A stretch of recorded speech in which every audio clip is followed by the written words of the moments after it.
got a lot to get through today. Okay, so carrying on from our lesson last week, we were looking at the key divisions in the early stages of the civil rights movement and the general impact across the board. Sam, come on. Sit up straight. Right, stop slouching. This is the perfect opportunity for you to engage, so make the most of it. Well, we learn the same stuff every year for Black History Month. Every single October, we learn the same things, either apartheid, slavery, or the civil rights. How many of you guys have actually learned something new these last years? See?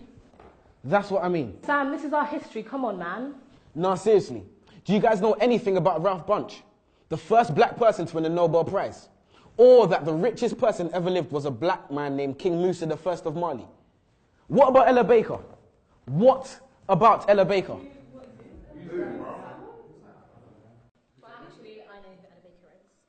One of the most influential women of the civil rights movement. This is why I can't take Black History Month seriously, man.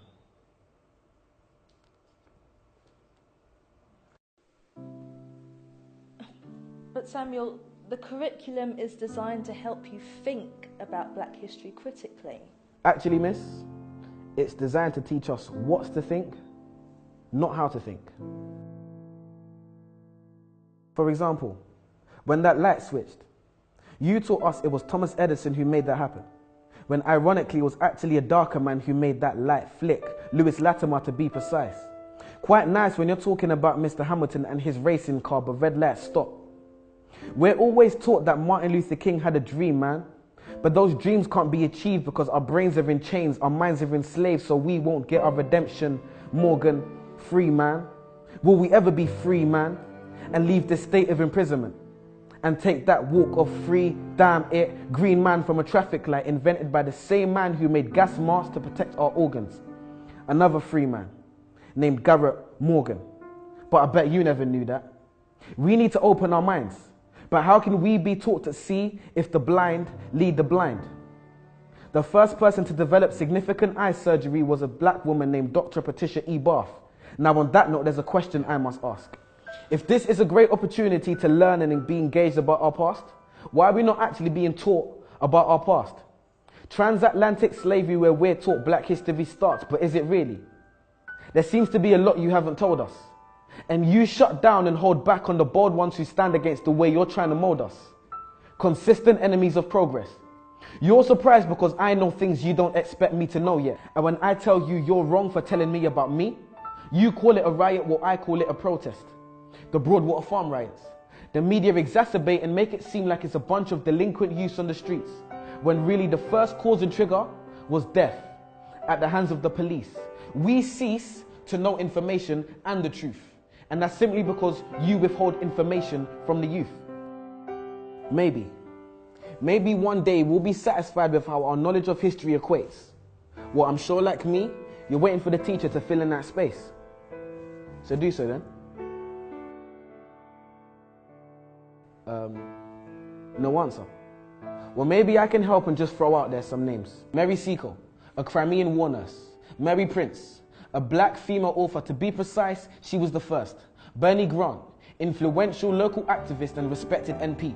Trevor McDonald, one of the first black ITN journalists to hit the TV screen.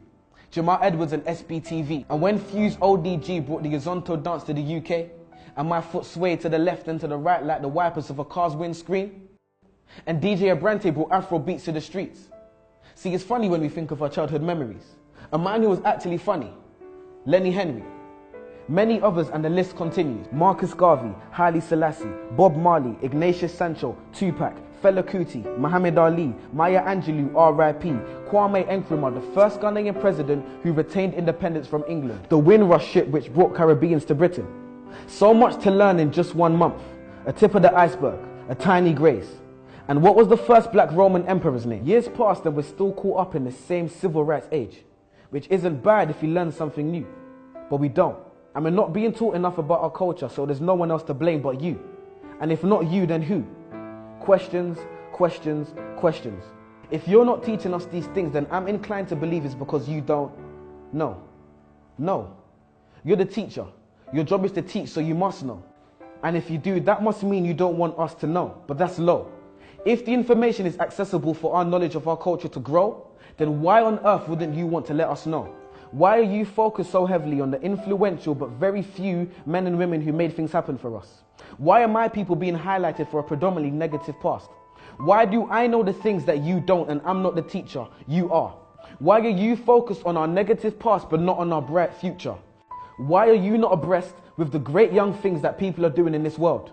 Why are young people's trademarks and stereotypes gang culture and young pregnant girls? Why are the young people not being given the time of day? And his name was Septimus Severus, by the way. I'm sure as a student, the code of conduct has been breached. So I'll stop here and let you do your job. So teach.